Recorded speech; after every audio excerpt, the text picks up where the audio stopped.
Hello everyone, welcome back to Easy Nursing Platform. Today we are going to study about cataract and glaucoma. सबसे पहले हम पढ़ें cataract. Cataract क्या है? जो हमारी लेंस होती है आँखों में, उनके ऊपर कोई भी क्लाउडीनेस आ जाना, मतलब कि आँखों के लेंस पे बादल छा जाना, वो होती है हमारी कैटरेक्ट. ठीक है. Cataract is a cloudiness of eyes natural lens. जो हमारी आँखों की नेचुरल लेंस होती है उसके ऊपर क्लाउडीनेस आ जाना, वो होता है हमारे cataract. Which lies behind iris and प्यूपिल. जो हमारी लेंस है वो आइरिस और प्यूपिल के पीछे होती है. कहाँ पे होती है? आइरिस और प्यूपिल के पीछे. It leads to gradual decrease in vision. अगर हमें कैटरेक्ट हो जाएगा तो जो हमारी देखने की क्षमता है वो कम होने लग जाएगी. ठीक है, वो होता हमारा कैटरेक्ट. क्या है कैटरेक्ट? हमारी लेंस पे कोई भी क्लाउडीनेस आ जाना जिसके कारण जो हमारी देखने की क्षमता है वो अफेक्ट हो जाएगी, वो होता हमारा कैटरेक्ट. देखो कैटरेक्ट में क्या हो रहा है, जो हमारी आई की लेंस है ये, इसमें क्या आ रही है? क्लाउडीनेस आ रही है. आप देख सकते हो एग्जाम्पल में, ये इसमें दिख रही है आपको. इसके कारण क्या होगा, जो हमारा विज़न होगा ना वो धुंधला हो जाएगा. क्या हो जाएगा? धुंधला. हम ठीक से देख नहीं पाएंगे. ये होता हमारा कैटरेक्ट. नेक्स्ट है हमारे पास risk factors and causes. First cause क्या है? Advancing age. मतलब कि जैसे जैसे हमारी एज बढ़ेगी वैसे वैसे हमारा जो देखने की क्षमता वो कम हो सकती है और हमें कैटरेक्ट हो सकता है. क्या होगी? इंक्रीज एज के साथ हमें कैटरेक्ट हो सकता है. नेक्स्ट है एक्सेसिव सनलाइट एक्सपोजर. अगर हम धूप से ज़्यादा एक्सपोज होंगे तो भी हमें कैटरेक्ट हो सकता है. नेक्स्ट है स्मोकिंग या फिर डायबिटीज़. फिर है सर्टेन मेडिकेशंस लाइक हाइपरटेंशन. अगर हमें हाइपरटेंशन होगा तो हमें बहुत ज़्यादा वो है चांसेस कि हमें कैटरेक्ट हो सकता है. नेक्स्ट है जेनेटिक प्रीडिस्पोजिशन. अगर किसी को इस जेनेटिक हिस्ट्री में है कि इसको कैटरेक्ट हुआ था तो जो हमारे फ्यूचर जनरेशन है ना उनको भी चांसेस है कि इसको भी कैटरेक्ट हो सकता है. फिर क्या है? Certain medication such as corticosteroids. अगर हम कॉर्टिकोस्टेरॉइड्स का यूज़ कर रहे हैं तो भी हमें कैटरेक्ट हो सकता है. ये थे हमारे risk factors and causes. Next हम पढ़ेंगे sign and symptoms. First symptom क्या है हमारे पास? ब्लर्ड और क्लाउडी विजन. मतलब कि जो हमारी देखने की क्षमता है वो कम हो जाएगी जिसके कारण हमें क्या आएगा? ब्लरी अपीयरेंस आएगा. क्या आएगा? Blurry appearance. फिर है sensitivity to glare specially while driving at night. जब हम रात को ड्राइव करेंगे तो हमें देखने में कठिनाई हो सकती है. नेक्स्ट क्या है? Difficulty seeing in dim light. अगर हम डिम लाइट में होंगे तो हम ठीक से देख नहीं पाएंगे. फिर है फेडिंग और येलोइंग ऑफ कलर्स. जो हमें कलर्स दिखेंगे ना वो बिल्कुल फेडेड दिखेंगे या फिर येलो येलो दिखेंगे. फिर है frequent changes in I glass prescription. हम जा रहे हैं किसी भी आई स्पेशलिस्ट के पास, ठीक है, तो क्या होगा? जो हमारा वो होता है ना नंबर, आँखों का नंबर, वो बढ़ने लग जाएगा बार बार. फिर क्या है? डबल विज़न इन वन आई. एक आँख में हमें क्या आएगा? Double vision. नेक्स्ट हम पढ़ेंगे पैथोफिजियोलॉजी. पैथोफिजियोलॉजी फर्स्ट क्या है? Due to etiological factors. जो हमारे इटियोलॉजिकल फैक्टर्स थे वो क्या थे? Advancing age, sunlight exposure, smoking, diabetes या फिर हाइपरटेंशन. ठीक है, उनके कारण क्या होगा? जो हमारा प्रोटीन है ना वो हमारी आईज़ में, जो आई लेंस है उसमें इकट्ठा होना शुरू हो जाएगा. Clumping of protein with in the eye lens. फिर क्या होगा? जो हमारी लेंस की क्लियरिटी होगी ना वो रिड्यूस हो जाएगी और हमें धुंधलापन दिखेगा. Reduction in clarity of lens. फिर क्या होगा? Impaired vision. जो हमारी देखने की क्षमता है वो कम होने लग जाएगी और हमें क्या हो जाएगा? Impaired vision. और फिर क्या होगा? कैटरेक्ट. ठीक है, ये थी हमारी पैथोफिजियोलॉजी. अब हम पढ़ेंगे डायग्नोस्टिक इवैल्यूएशंस. डायग्नोस्टिक इवैल्यूएशन में फर्स्ट हमारे पास क्या है? Eye examination. हम क्या करेंगे? जो हमारी आईज़ है ना उसका हम विजुअल एग्जामिनेशन करेंगे ताकि हमें पता लग सके हमारी आँखों में कोई दिक्कत तो नहीं है. ठीक है. फिर क्या है? Visual acuity test. जो हमारा विजुअल अक्यूटी टेस्ट है वो क्यों करते हैं हम? ताकि जो हमारी आईज़ की विजिबिलिटी है उसको हम असेस कर पाएँ. कि हम कितना देख सकते हैं, कितना हम नहीं देख सकते। जो हमारी आइज़ की वो है साइट, वो कितनी स्ट्रॉन्ग और कितनी वीक है। फिर क्या है डायलेटेड आई एग्ज़ाम, हम आई का डायलेशन एग्ज़ाम करेंगे, ठीक है। फिर क्या है measurement of intra ocular pressure, जो हमारा इंट्रा ऑक्यूलर प्रेशर उसको हम मेज़र करेंगे, ठीक है। नेक्स्ट हम पढ़ेंगे मैनेजमेंट। इस जो हमारा ये कैटरेक्ट है, इसमें हम कोई भी मेडिकल मैनेजमेंट नहीं देते, कोई भी मेडिसिन यूज़फुल नहीं होती हमारी कैटरेक्ट के केस में, ठीक है, इसलिए नो मेडिकल मैनेजमेंट। फिर क्या है सर्जिकल मैनेजमेंट। कैटरेक्ट के लिए क्या होती है, कैटरेक्ट सर्जरी होती है। क्या होती है, कैटरेक्ट सर्जरी में हम क्या करेंगे, जो हमारा अफेक्टेड लेंस है या फिर जो हमारा क्लाउडेड लेंस है उसको हम रिमूव कर लेंगे और उसकी जगह कोई भी आर्टिफिशियल लेंस लगा देंगे। क्या लगा देंगे, कोई भी आर्टिफिशियल लेंस।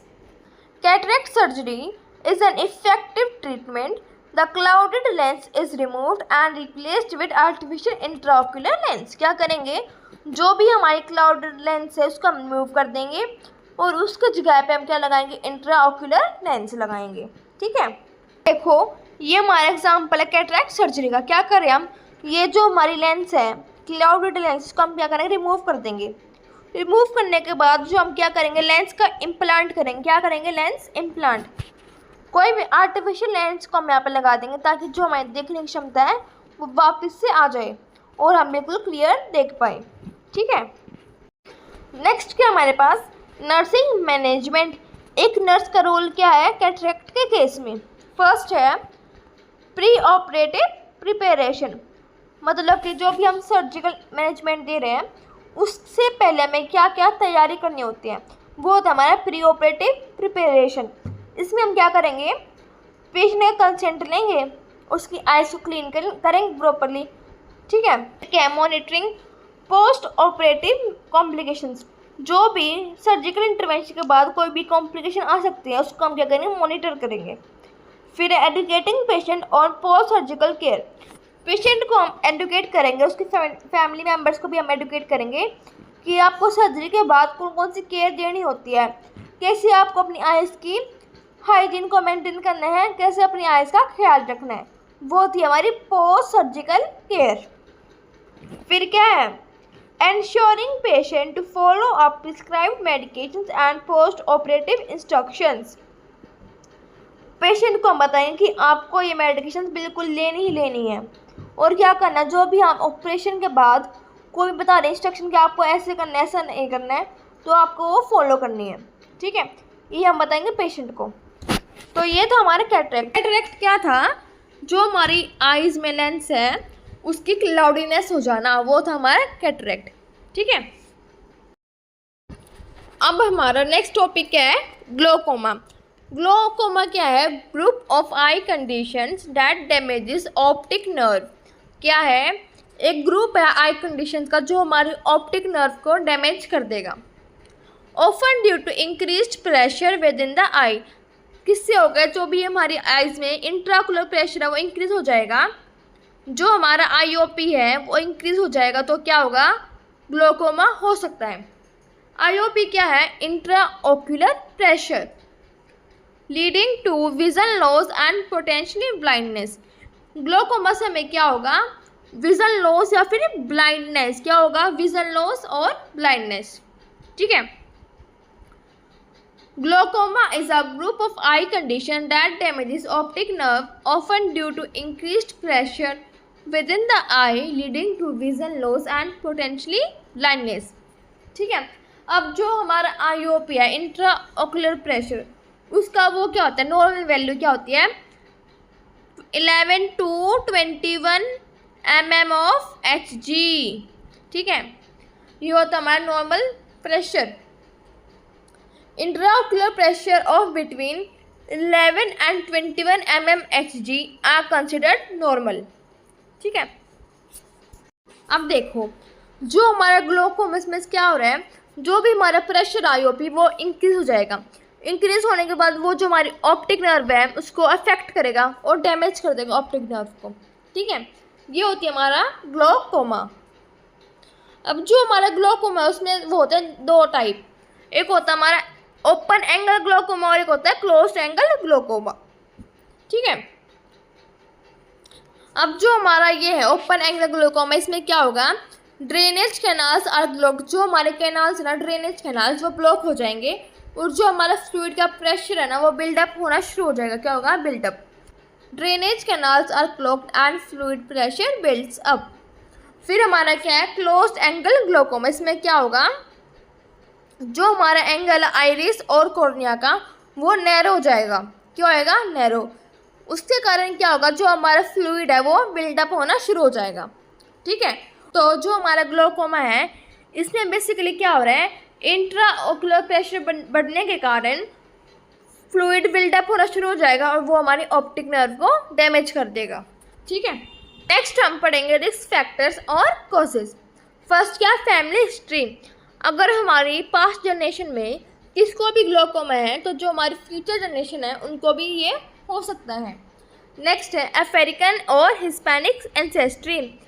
जो हमारी अफ्रीका साइड वाले पॉपुलेशन है उनको मेनली हाइट चांस है ये होने का ग्लोकोमा। फिर क्या है, हाई इंट्राओकुलर प्रेशर। अगर हमारा आईओपी बढ़ जाएगा तो हमें ग्लोकोमा हो सकता है। फिर क्या है, हाइपरटेंशन और डायबिटीज़। फिर impaired drainage of aqueous humour. अगर जो हमारा फ्लूइड बिल्टअप हो रखा है उसकी ड्रेनेज नहीं होगी तो क्या होगा, डैमेज हो जाएगा ऑप्टिक नर्व। नेक्स्ट हम पढ़ेंगे sign and symptoms. First symptom क्या हमारे पास, gradual loss of peripheral vision. जो भी हमारा विजन है इसमें धीरे धीरे लॉस आना शुरू हो जाएगा, मतलब जो हमारी देखने की क्षमता है वो धीरे धीरे कम होने लग जाएगी। ठीक है, फिर है tunnel vision in severe cases. क्या होगा, जो हमारा टनल होता है ना वैसी हमारी क्या हो जाएगी, विजन हो जाएगी। फिर है increase IOP pressure, increase intraocular pressure. फिर है ब्लड विजन, हमें क्या आएगा, ब्लरी अपीयरेंस आएगा, धुंधलापन आएगा। फिर है हेलोज अराउंड लाइट, जब हम लाइट को देखेंगे तो बहुत सारे डार्क स्पॉट्स हमें दिखेंगे। ठीक है, फिर रेडनेस इन आइज, जो हमारे आइज हैं वो रेड हो जाएंगी। नेक्स्ट क्या, नोजिया एंड वॉमिटिंग। ठीक है, ये थे हमारे साइन एंड सिम्टम्स। अब नेक्स्ट हम पढ़ेंगे diagnostic evaluations. Diagnostic evaluation first हमारे पास क्या है, टोनोमेट्री। क्या है, टोनोमेट्री। इसमें हम क्या करेंगे, जो हमारी आइज़ का इंट्राओकुलर प्रेशर है उसको हम मेज़र करेंगे। देखो ये हमारा एग्जाम्पल है टोनोमेट्री का। एक डिवाइस है, इसकी हेल्प से हम क्या करेंगे, जो हमारे आईओपी है इंट्राओकुलर प्रेशर उसको हम मेज़र करेंगे। ठीक है, नेक्स्ट हमारे पास क्या है, ऑप्थेल्मोस्कोपी। ऑप्थेल्मोस्कोपी क्या करेगा, जो हमारी ऑप्टिक नर्व है ना उसको असेस करेगा, जो हमारी ऑप्टिक नर्व है वो कितने डैमेज हो रखे हैं और कितने वो वर्किंग है उसको ये असेस करेगा। जो ये हमारा क्या है ऑप्थेल्मोस्कोपी, इसको हम ऑप्थेल्मोस्कोप की हेल्प से करते हैं। ठीक है, देखो ये हमारा क्या है ऑप्थेल्मोस्कोप, इसकी हेल्प से हम क्या करेंगे, जो हमारी ऑप्टिक नर्व है उसको हम एग्जामिन करेंगे। ठीक है, नेक्स्ट हमारे पास पेरीमेट्री। पेरीमेट्री क्या है, जो भी हमारी विजुअल फील्ड है उसको हम असेस करेंगे कि वो कितनी क्लियर है और कितना हम देख पा रहे हैं। उस केस में हम क्या करेंगे, पेरीमेट्री। देखो ये से करते हैं हम पेरीमेट्री। इसमें हम क्या करेंगे, जो भी हमारा विजुअल फील्ड है उसको हम असेस करेंगे। ठीक है, नेक्स्ट हम पढ़ेंगे पैथोफिजियोलॉजी। पैथोफिजियोलॉजी में फर्स्ट हमारे पास क्या है, ड्यू टू इटियोलॉजिकल फैक्टर्स। जो हमारे इटियोलॉजिकल फैक्टर्स थे वो क्या थे, family history, high IOP, hypertension, diabetes वगैरह। उनके कारण क्या होगा, जो हमारी एक्वस ह्यूमर है ना और उसका सर्कुलेशन है उसमें क्या आएगा, disturbance in circulation of aqueous humour. फिर क्या होगा, जो हमारा इंट्राओक्यूलर प्रेशर है वो इंक्रीज़ हो जाएगा। अगर हमारा इंट्राओक्यूलर प्रेशर इंक्रीज़ हो गया तो जो हमारी रेटिनल लेयर है वो डैमेज हो जाएगी, डैमेज टू रेटिनल लेयर। फिर क्या होगा, compression of optic nerve head, compression आ जाएगा, जो हमारी ऑप्टिक नर्व है उसका क्या हो जाएगा, कंप्रेशन हो जाएगा। फिर सेल डेथ या फिर इंजरी हो सकती है और हमें क्या हो सकता है, ब्लाइंडनेस हो सकता है। ठीक है, ये थी हमारी पैथोफिजियोलॉजी। नेक्स्ट हम पढ़ेंगे मेडिकल मैनेजमेंट। मेडिकल मैनेजमेंट में हम क्या करेंगे, आई ड्रॉप्स देंगे। कौन सी आई ड्रॉप्स देंगे? फर्स्ट क्या है, प्रोस्टाग्लैंडिन एनालॉग्स। जो हमारे ये प्रोस्टाग्लैंडिन एनालॉग्स हैं ये क्या करेंगे, हमारे आईओपी को रिड्यूस करेंगे। क्या करेंगे? Reduce intraocular pressure. ठीक है। अब जो हमारा ये बीटा ब्लॉकर है ये क्या करेगा, जो भी हमारे आई में फ्लूइड का बिल्डअप हो रहा है उसको रिड्यूस करेगा। रिड्यूस अमाउंट ऑफ फ्लूइड, जो भी फ्लूइड बिल्डअप हो रहा है उसको हम क्या करेगा, रिड्यूस कर देगा, बीटा ब्लॉकर्स। ठीक है। नेक्स्ट हमारे पास क्या है, सर्जिकल मैनेजमेंट। सर्जिकल मैनेजमेंट में फर्स्ट हमारे पास क्या है, ट्रेबिकुलोलेक्टमी। क्या है? ट्रेबिकुलोलेक्टमी। इसमें हम क्या करेंगे, हम एक नया पाथवे बना देंगे। क्या बना देंगे? नया पाथवे, ताकि जो हमारा फ्लूइड है वो ड्रेन आउट हो सके। क्या हो सके? Drain out. Creating new pathway for fluid inside eye to be drained. देखो ये हमारा एग्जाम्पल है ट्रेबिकुलेक्टमी। इसमें हम क्या कर रहे हैं, हम एक नया पाथवे बनाएंगे। ठीक है, जिसके कारण जो हमारे फ्लूइड है ना यहाँ से क्या आएगा, ड्रेन आउट हो जाएगा। क्या हो जाएगा? Drain out. नेक्स्ट हमारे पास क्या है, शंट इम्प्लांटेशन। शंट क्या होता है? शंट एक मतलब बहुत नैरो थिन ट्यूब होती है, उसको हम अपनी आँख में इम्प्लांट करेंगे। उससे क्या होगा, जो भी हमारा एक्सेस फ्लूइड है ना वो ड्रेन आउट हो जाएगा। ठीक है। अगर हमारा फ्लूइड ड्रेन आउट हो गया फिर क्या होगा, जो हमारा आईओपी है वो बढ़ा हुआ था वो क्या हो जाएगा, डिक्रीज हो जाएगा। ठीक है, ये होता है हमारा शंट इम्प्लांटेशन। देखो ये हमारा शंट है, नैरो ट्यूब, ये शंट है। ठीक है, ये क्या करेगा, जो भी हमारा एक्सेस फ्लूइड है उसको ड्रेन आउट करेगा और हमारे आईओपी को डिक्रीज कर देगा। क्या करेगा? Decrease IOP. नेक्स्ट हमारे पास क्या है, नर्सिंग मैनेजमेंट। नर्सिंग मैनेजमेंट में फर्स्ट हमारे पास क्या है, educating patient on importance of adhering to medications. हम पेशेंट को बताएंगे कि आपको ये मेडिकेशन बीच में छोड़नी नहीं है, टाइम टू टाइम आपको अपनी मेडिसिन लेनी है ताकि आप जल्दी रिकवर कर सको। फिर क्या है, मॉनिटरिंग एंड डॉक्यूमेंटिंग आईओपी। हम रेगुलर बेसिस पे इंट्रा ऑक्यूलर प्रेशर को मॉनिटर करेंगे। ठीक है। फिर क्या, इमोशनल सपोर्ट। हम पेशेंट को और उनकी फैमिली मेम्बर्स को इमोशनल सपोर्ट देंगे। फिर है monitor for complication such as infection और ब्लीडिंग। हम क्या करेंगे, कोई भी कॉम्प्लिकेशन आ रहा है उसको हम मॉनिटर करेंगे। कॉम्प्लिकेशन हमारे क्या क्या हो सकते हैं, या फिर इन्फेक्शन होगा या फिर होगी ब्लीडिंग, उनका मॉनिटर करेंगे। और अगर कॉम्प्लिकेशंस आ रहे हैं तो हम इमीडिएट हायर डॉक्टर्स को कंसल्ट करेंगे। ठीक है, ये था हमारा ग्लोकोमा। ग्लोकोमा क्या था, इंट्रा ऑक्यूलर प्रेशर के बढ़ने के कारण हमारी ऑप्टिक नर्व डैमेज हो रही थी, जिसके कारण हमें क्या हो सकता है, विजन लॉस या फिर ब्लाइंडनेस। तो आज हमने क्या पढ़ा, कैटरेक्ट और ग्लोकोमा। आई होप कि आपको ये समझ में आ गया होगा। अगले लेक्चर में हम कवर करेंगे रेटिनल डिटैचमेंट और ब्लाइंडनेस। सो मिलते हैं नेक्स्ट लेक्चर में। Thank you.